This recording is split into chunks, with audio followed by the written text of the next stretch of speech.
Minasan konnichiwa, Ali desu. Hi everyone, my name is Ali. Welcome or welcome back to the channel. Today, as you saw in the title and on the thumbnail, I'm going to share with you guys what my Japanese study notes looked like when I was still a beginner. Specifically, I'm going to do an entire flip through of this notebook, which was actually the second notebook I used when I first started studying Japanese.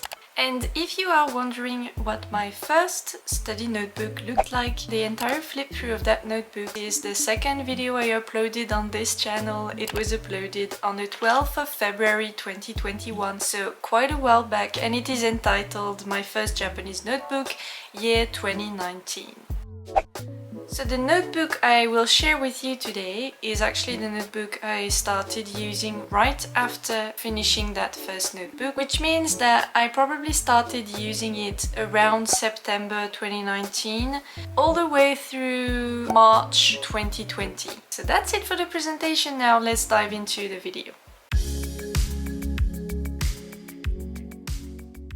So first of all, I'm going to present you the notebook itself, because I know I've got a lot of stationery lovers watching these videos.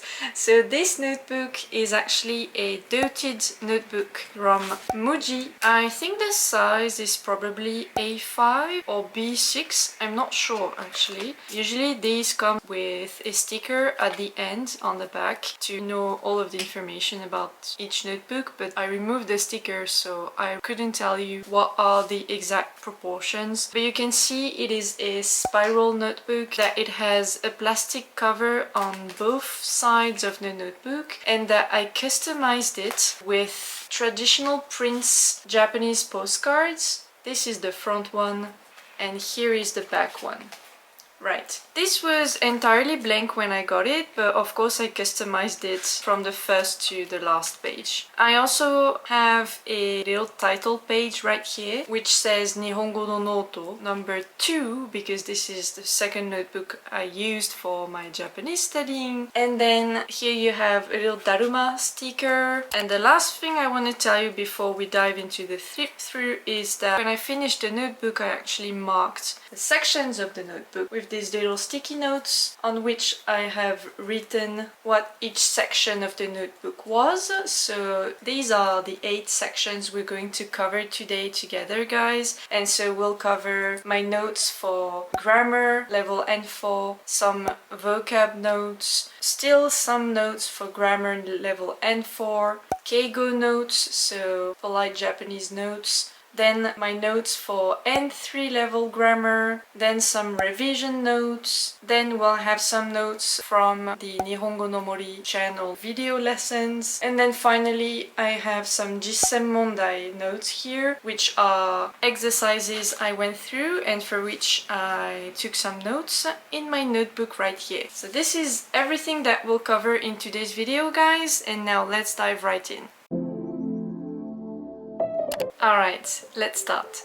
So we're gonna start, like I said, by the notes I took about grammar specifically for the JLPT N4 level. So you will first notice that my notes for grammar at the time were quite minimalistic. I was not using a lot of colors, I was only using a few pens and a few highlighters, but then the most of the colors were actually coming from the stickers I put on my pages. So I'm gonna start diving in right now to let you guys know how you should read this. Let's take this page as an example. You see here that I first have the title of the category from which the grammar points are extracted. So here you will have the title number 8. These are the titles which are taken from the Bunpo app resource. I've talked a lot about this resource in the past. If you're interested, you can go and watch my full recap of the resources I used at N5 and N4 levels right here. So within the N4 course, in the app. Number 8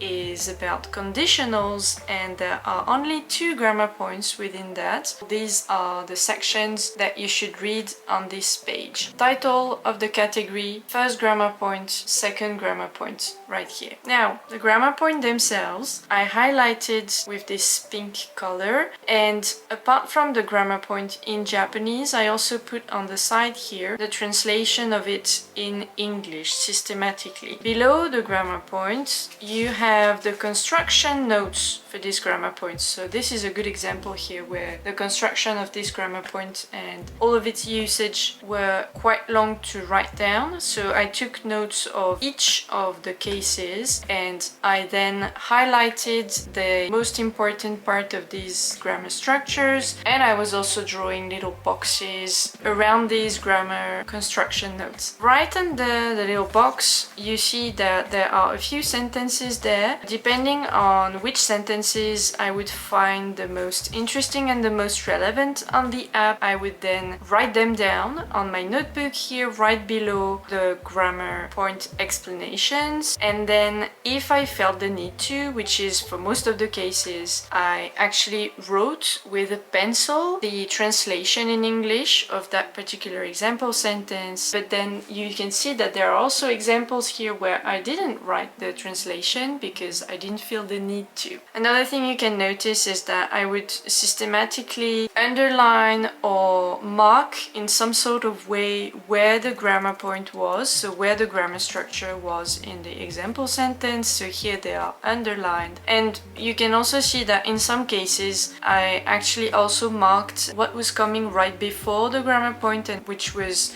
part of the grammar structure. So here we already come to the end of this first section for the grammar notes I took from the Bumpo app, and these notes were from lesson 1 to lesson 13. This page here, entitled Grammar Review, is a page on which I basically wrote down a little chart of the number of times I would review all of these grammar points. So once I was done with my notes or my study notes of the grammar points, and you see I divided the study sessions in 2. Once I was done with these study notes, which I took over a few weeks, I then had this little recap page at the end on which I would be able to mark down the number of times I had reviewed all of these grammar points. What you can see here is that the first 3 little dots are colored in green, which means that I reviewed 3 times out of the 5 times I had envisaged at first. I reviewed 3 times only all of these grammar points. I stopped at 3, probably because I felt I was already comfortable with these grammar points. I didn't need to review them more than that. Right, so now we're coming on to the second part of this notebook, the second section, which are vocab lists. So here I have my little title page, as I like to create them. You can also see here that I was using some stickers at the corner, the top corner of my pages here, just to mark them and for them to be easily found when I was touching the edges of the pages here. When I was going through the notebook, then it would be easier for me to find the sections. And I think it was before I put these little sticky notes in. So here we go. You have, if you've seen my last video on the channel, you've seen this color code here for the vocab words I encountered mostly during immersion, but you'll see where these words are coming from in a minute. But this color code is the color code I was using already when I was highlighting new words in the first book I read in Japanese, Kimi no Na wa. So this is the color code I was using. I came up with it. There was no particular reason why I used the colors I used there. In my head, nouns were purple color and verbs were yellow color, and there was absolutely no reason behind it. Now, the first part of my vocab list here was coming from Kimi no Na wa, so these are some of the words which I found while reading the book. I would write the vocab word itself with a very big thick pen, black pen, so that I would see first and foremost the kanji used, because at the time it was still difficult for me to decipher kanji, it was still difficult to write kanji as well, so it was easier for me to write them as big as I wrote them here. easier. Easier on my hand as well. Then right next to the kanji I would write the reading of each kanji composing the word, except when of course the word was not composed of kanji, like dose for example, right here. That's how I found it in the text, so I would write the vocab word as I found it in the text. And then on the side here I only have the translation in English most of the time. I don't think at the time I was using French that much to translate, also because I was using the Yume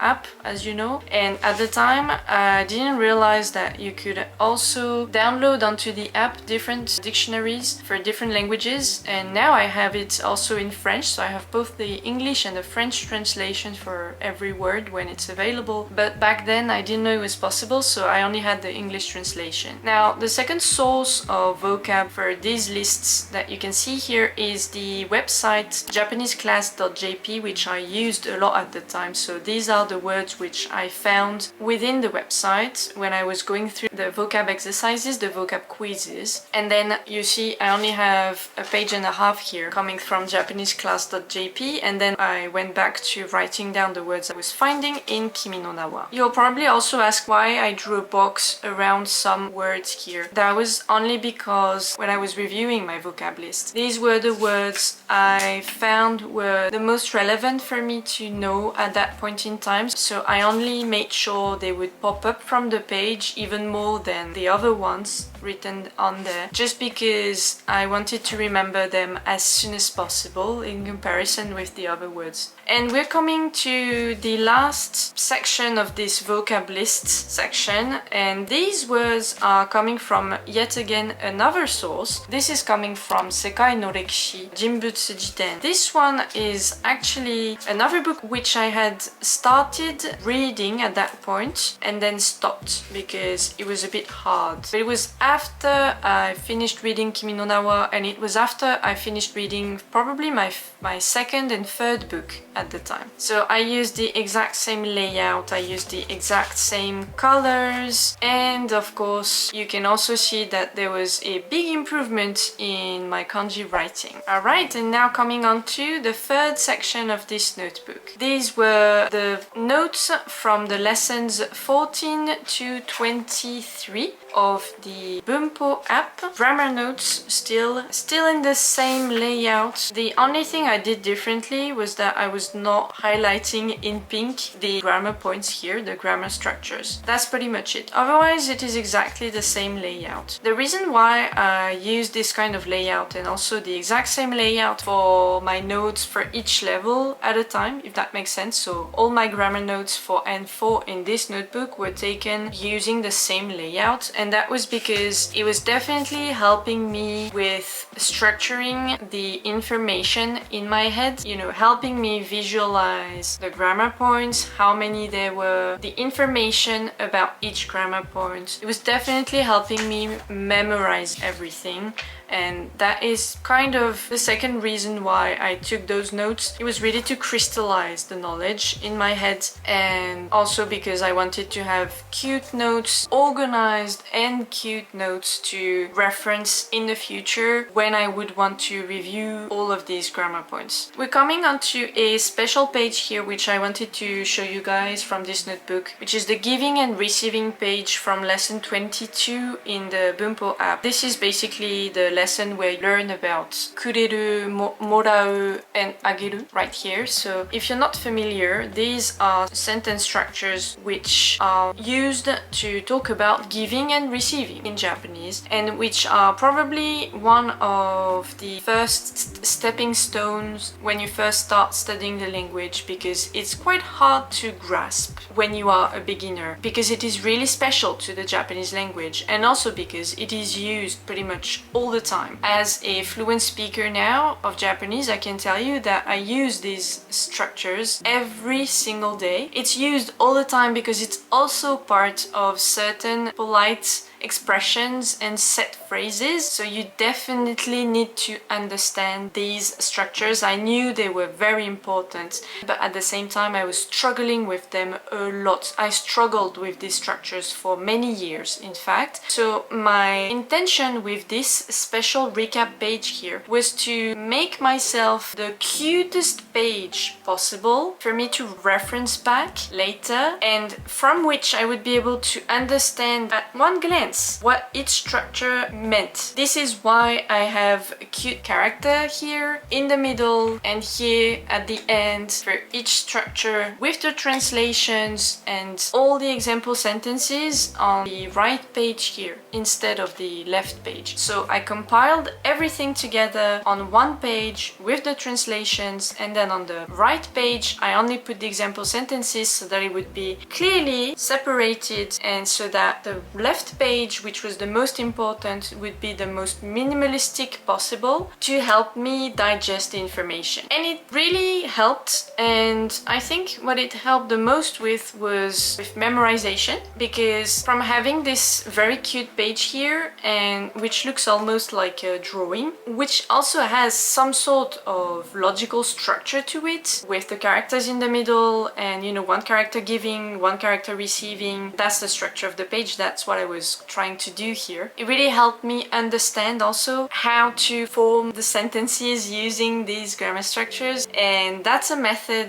I only used for special occasions, for special sentences or words which I had the most trouble remembering. So that was my intention there. And now we're coming on to the end of my N4 level grammar study notes as a whole for this notebook. So this is the last part of the N4 level notes you will see in this notebook. And then you see here that I have the exact same review chart as the one I showed you earlier, and you can see that just like the last one, I reviewed 3 times over all of these notes from lesson 14 to lesson 23. And then right below that you have a little list with some drawings of the things to do before the N3 level, because I felt that I was at the time ready to go to N3 level, at least for grammar study. On this list you have 5 things listed. I wanted to go through the Shin Nihongo Go Hyakumon N4 and 5. I wanted to go through the N4 Tango 1500, which was a vocab book. I wanted to make a grammar points list for easy reference. I wanted to type and print grammar exercises and do them. And then I wanted to review points covered when available on the Bumpo app. So meaning the grammar points covered on the Bumpo app. These were all the things I wanted to do before I would allow myself to graduate from level N4 and go to N3 level materials. And the page on the right here was a page I created out of an Instagram challenge, which was to write all the Japanese letters and also the Roman alphabet here, to take a picture of it and then show everyone with the hashtag Anata no ji wa donna ji desu ka. So that was the entire purpose of this page, nothing else. And also I think it looked pretty with this layout. Alright, coming on to the 5th section of this notebook, which are my grammar study notes for level N3. I was still going through the Bumpo app. Once again, if you're interested to know what resources I used for level N3, you can go and watch my full recap video on all the resources I used at level N3 for Japanese. But then here are my grammar notes from the Bumpo app. At the time you had only 15 lessons, and so this time I actually put a small contents page on the left here, also with as you see, masking tape on the side to actually make the page pop up, make it thicker here on the edge so that I would find it more easily. Then the layout of my notes was actually slightly different, mostly in the colors I was using and also the amount of highlight I was using as well. My intention here was basically to make sure that at one glance, when I was reviewing these notes, at one glance I would understand where the title of the section was, the title of the category for these grammar points was. Then I would understand where the grammar point was, how it was structured, and then where the translation was as well, translation of the grammar point, and of course where the example sentences were. I wanted this to be very clear on the page so that I wouldn't have to remind myself how I took those notes.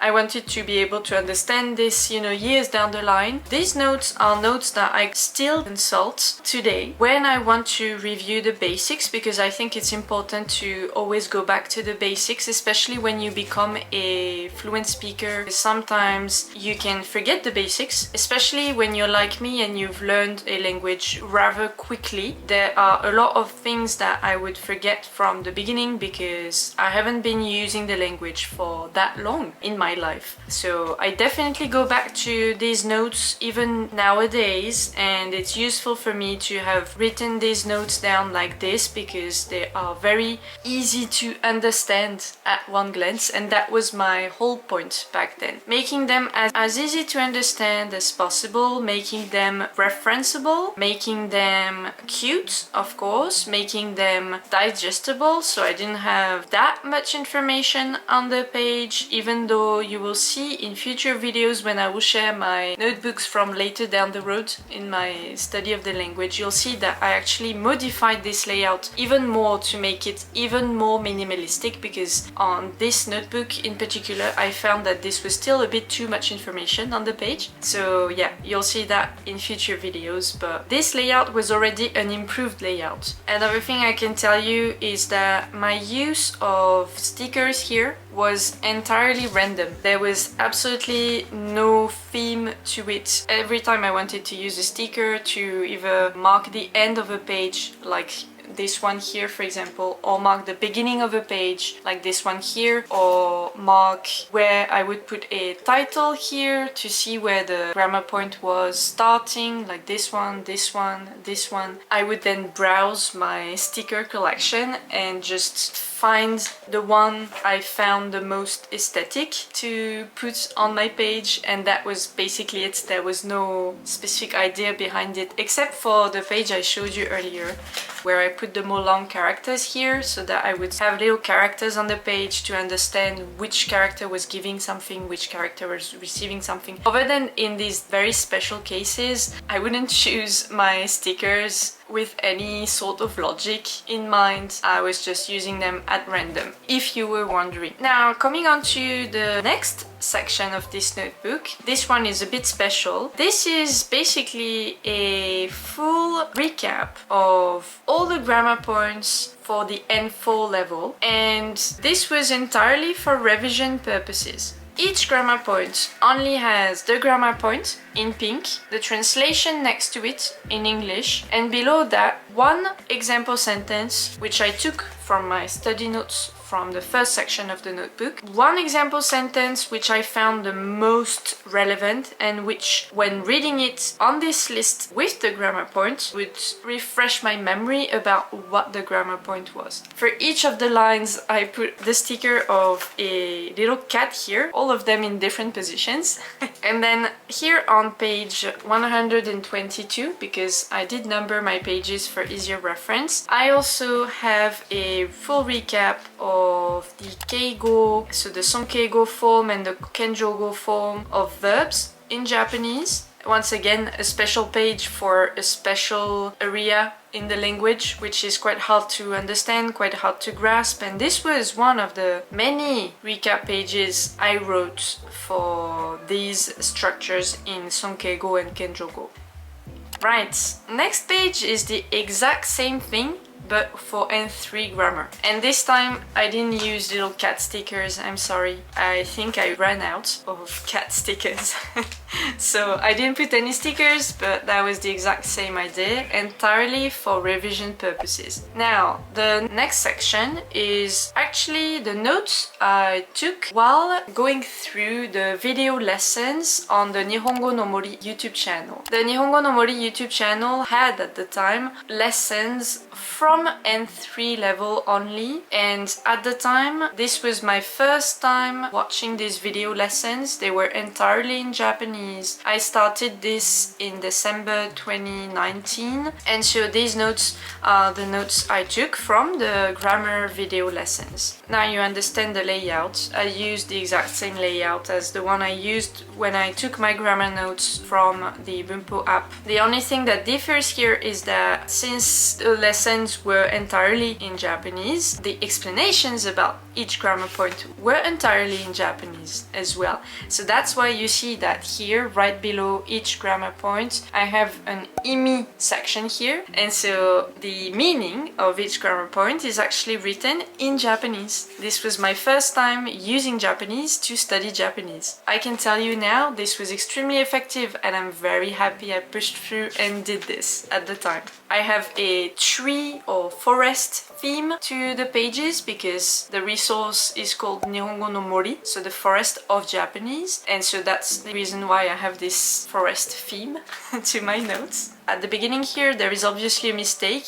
I wrote Nihon no Mori instead of Nihongo no Mori. The resource is actually called Nihongo no Mori. Also, right here, the little trees you see at the end of the page, I colored in for, you see they are numbered, for each lesson as I went through each video. So there were in total 30 videos. When I went through each one of the videos, I would just color in the corresponding little tree that I drew. And now we're coming on to the Jisen Mondai little section I have here. It's only one double page, and these were the little grammar exercises from the Nihongo no Mori lessons, because at the end of the lessons there was, I think, one recap video. I can't remember now, but at least one or a few, probably these here, 31 to 36, and I took the exercise and then took notes from the exercise sentences. And we're coming on to the end of the notebook here today, so the last few pages are going to be very quick to cover. I have one page here for the only notes I took from the videos I watched from the Nihongo no Mori channel. These were the N3 versus Bunpo series of videos. There were 20 videos, and each video covered a few different grammar points which were easy to mix up and on which they would give specific explanations as to how to really decipher between each of them and not confuse them. I love this series, and yes, I only took the notes you see here, so I essentially only wrote the title of each video, and it was entirely for tracking purposes only. The right page here is actually a tracking list of all the videos I watched, this time covering vocab for the N3 level,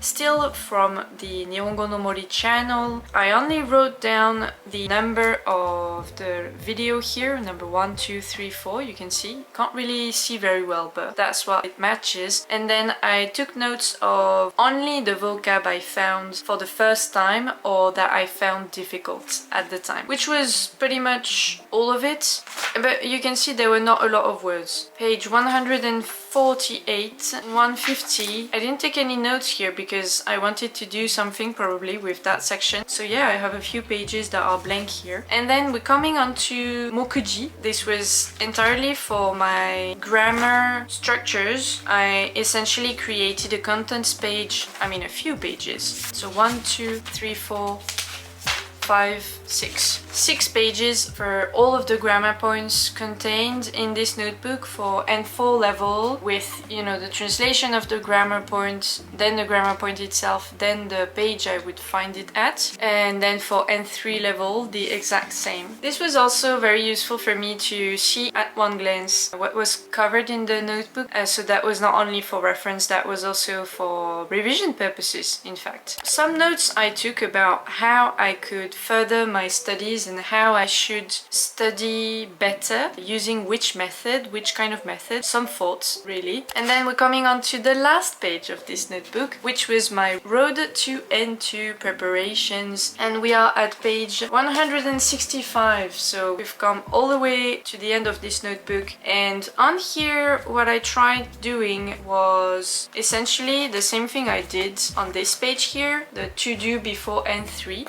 but cover covering a lot more things. The entire purpose of this page was to first of all list down all the study resources I was using at the time, because I had trouble even remembering everything I was using. I was using too many things and it didn't make any sense, and I wanted to visualize how many resources I actually was using at one time. And then the second thing, which was I think the most important thing, was in which category were each of these study resources going, and just to understand how many resources I was using per language skill. So you can see here the grammar section, the reading section, here the expression section for speaking. Oh, by the way, these two here are not correct. This one too, that's not how you say this. And here kanji and tango, so kanji and vocab section. And then at the end here, norukushiken, so referring to the mock exams I wanted to take for the GLPT for level N4 and level N3.